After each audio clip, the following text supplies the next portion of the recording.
हमें हरम के सेन में 60 रियाल मिले जो गिरे पड़े थे, आप खैरात कर दे।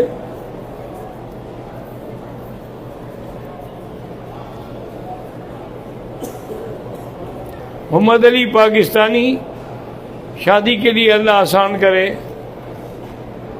मोहम्मद उमर पाकिस्तानी बीमार है, अल्लाह शिफा अता फरमाए।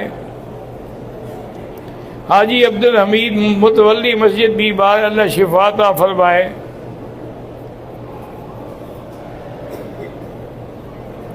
तवाफ बैतुल्लाह, सफ़ा बैन सफ़ा वल मरवा, हल्क तक वुज़ू का होना ज़रूरी है।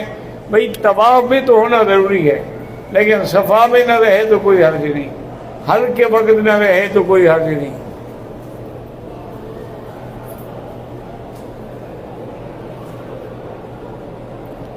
पहले आपके दर्स में बड़ी मेरी तवज्जो होती थी